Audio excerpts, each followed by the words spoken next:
I hope बढ़िया होगे ना।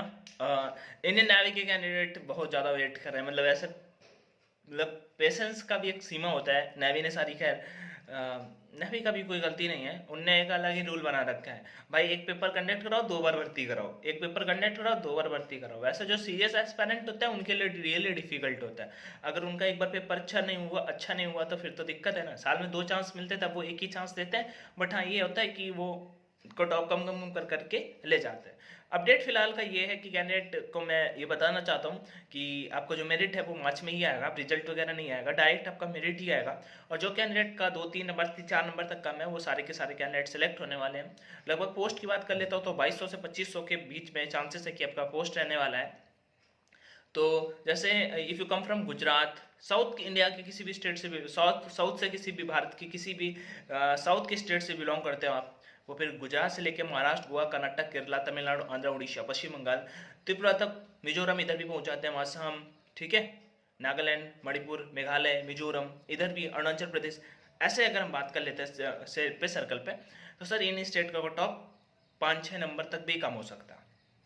But if you come from UP, Gujarat, sorry UP, MP, Bihar, Rajasthan, Madhya Pradesh, ठीक है, और इन स्टेट से अगर बीच सेंट्रल इंडिया से अगर आप बिलोंग करते हैं, ठीक है, देन आपके लिए थोड़ा सा डिफिकल्ट होगा, क्योंकि यहाँ पे भाई मेरे नंबर ऑफ कैंडिडेट ज़्यादा होते हैं, ठीक है। और नंबर ऑफ कैंडिडेट ज़्यादा होंगे तो कट ऑफ भी वहाँ पे मतलब उनको लड़के तो उनको ऐसे सेम ही लेने हैं ना, कि if you come from UP भाई, मेरे आपका 6 नंबर कम है तो उनको यूपी से 100 लड़के लेने हैं, तो 6 नंबर तक उनको 100 ज़्यादा चांस होंगे ना कि यूपी से ज़्यादा लड़के होंगे, तो ज़्यादा लेंगे तभी तो वहाँ का कट ऑफ ज़्यादा जाता है, यूपी, हरियाणा, राजस्थान का। तो ये वाली चीज़, फिर भी मोस्ट प्रोबेबल चांस है कि आपका जो कट ऑफ है 4 नंबर तक जिनके कम है उनके सिलेक्शन के बहुत ज़्यादा चांसेस है। वन सेकेंड बोलूँगा, मेडिकल एग्जाम आपका फिर से कंडक्ट होगा, और ज़्यादा नहीं है, ज़्यादा डिफिकल्ट जितना प्रीलिम्स में हुआ था ना उससे भी कम ही होगा। वेट वगैरह पे ध्यान रखना, वेट वैसे नेवी नहीं बाहर करता, सच में एयरफोर्स कर देता भाई, नेवी नहीं बाहर करता।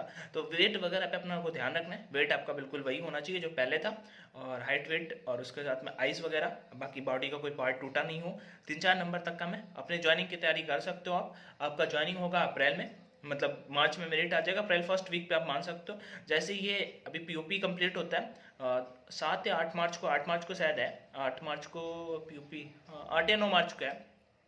जैसे लास्ट बैच का पीओपी कंप्लीट होता है देन वो लोग वहाँ से निकलेंगे, और उसके 5-6 दिन बाद आपका मेरिट लिस्ट आ जाएगा, और 15 से 20 दिन का आपको टाइम मिलेगा जो आप फिर ज्वाइनिंग के लिए आपको निकलना पड़ेगा। रहा अब जिनका 1-2 नंबर कम है, देखो 1-2 नंबर है वो तो अपना पुलिस वेरिफिकेशन वगैरह भी करवा सकते हैं। 1-2 नंबर पुलिस वेरिफिकेशन 1 साल 1.5 साल के लिए वैलिड होता है, तो जिनका 1-2 नंबर कम है वो पक्का। अब जैसे यूपी से किसी का 5-6 नंबर कम है, मैं उनको पुलिस वेरिफिकेशन के लिए नहीं बोलूँगा, लेकिन जिनका 1-2 नंबर है, अगर हाँ आप मैंने पहले जिन स्टेट का नाम लिया, इन स्टेट से बिलोंग करते हो देन आपके बहुत ज़्यादा चांसेस है भाई मेरे। सेम फीमेल कैंडिडेट के लिए वैन, अगर आप किसी भी स्टेट से बिलोंग करती हैं, आपके 4-5, 3-4 नंबर तक कम है, 4 नंबर तक कम है किसी भी स्टेट से, आपके सिलेक्शन के बहुत ज़्यादा चांसेस हैं आपको। मेरा बस यही सजेशन रहेगा आप सभी को कि आपका मेरिट लिस्ट है जो मार्च में आ जाएगा, और आपको अप्रैल में ज्वाइनिंग के लिए जाना है, तो मेडिकल एग्जाम पे थोड़ा सा ध्यान रखना। बाकी वैकेंसी का भी मैंने आपको आइडिया दे दिया कि 2000 से 2200 पोस्ट मिनिमल रहने वाली हैं, इतनी पोस्टें रहेंगी, आपको परेशान नहीं होना। और आपके अगर 3 से 4 नंबर तक कम है तो मेरे अकॉर्डिंग आपका प्रोबेबल सिलेक्शन इस बार हो जाएगा। मेडिकल एग्जाम आपका फिर से कंडक्ट कराया जाएगा, अप्रैल में आपका ट्रेनिंग होगा, तो आपके पास 1.5 से 2 महीने का समय है, बस यही है कि मार्च में। और आप ही लोग जो कैंडिडेट फाइनल मेरिट में आउट हुए ना, उन्हीं कैंडिडेट का सिलेक्शन फिर से होगा, ठीक है। कोई नए कैंडिडेट के लिए फिर से पेपर नहीं कंडक्ट कराए जा रहे हैं वो लोग, सेम चीज़ें वही होने वाली हैं। बस आप सभी को रेडी रहना है कि बस इस बार रिजल्ट खैर नहीं आया, उसके लिए सॉरी यार, मैं क्या ही कर सकता हूँ, नेवी ने नहीं रिलीज़ किया।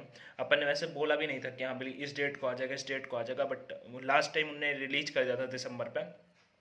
बट कोई दिक्कत नहीं, आपका फाइनल मेरिट लिस्ट आपका जो आप डिसक्वालीफाइड या फिर ऐसा कुछ लिखा था ना, डिसक्वालीफाइड लिखा था ना, नॉट एबल ऐसे कुछ कर था, नॉट क्वालिफाइड ऐसे समथिंग करके था, according to the cut off हम एलिजिबल नहीं थे उस पोस्ट के लिए। बट यू नो कि अभी जैसे रिजल्ट आ जाता है, जैसे रिजल्ट आता है देन डेफिनेटली हम उसके लिए एलिजिबल हो जाएंगे, वो एक अच्छी न्यूज़ होगी। और अगर आपका सिलेक्शन होता है that is a great sign यार, कि आपका फाइनली इंडियन नेवी आप ज्वाइन करने जा रहे हो।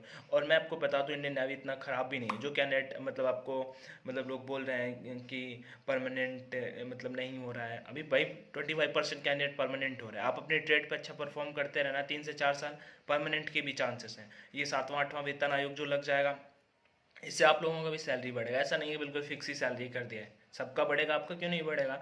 उसके बाद सबसे बड़ी बात यह है कि जैसे आपका दूसरा तीसरा साल आता है ना, तो वो सैलरी जो है आपका वो काफ़ी बढ़ जाता है। But in the sense like आपको सिप वगैरह में सेलिंग वगैरह के लिए जाना होता है ना, उसमें अलाउंसेस वगैरह और भी अच्छे खासे मिलते हैं यार।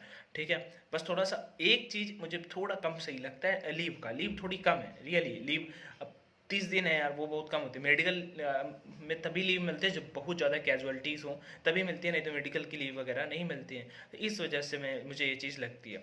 बाकी कोई दिक्कत नहीं है, अच्छा है। तुम डिमोटिवेट मत होना किसी की बातों के कहने से, क्योंकि वो कुछ कुछ भी खुद नहीं कर सकता। लाइक उससे खुद नहीं हो रहा है वो, लाइक वही ज्ञान देते हैं जो जो जिनसे नहीं हो रहा है, समझ रहे हो। अगर वो खुद कर लें या फिर आपको गाइड करें तो बात अलग है, अदरवाइज इतना भी ख़राब नहीं है यार। कंट्री के लिए जा रहे हो, ठीक है। और वर्दी वाली बात अलग है यार, मतलब इसका अलग रोला होता है ना। टेक केयर, मस्त रहो। मार्च में मेरिट आएगी, मैं आपको इन्फॉर्म करता रहूँगा। कोई भी और भी अपडेट होगा डेफिनेटली मैं इन्फॉर्म करूँगा। Till there everyone take care. जय Hind and bye bye. Bye.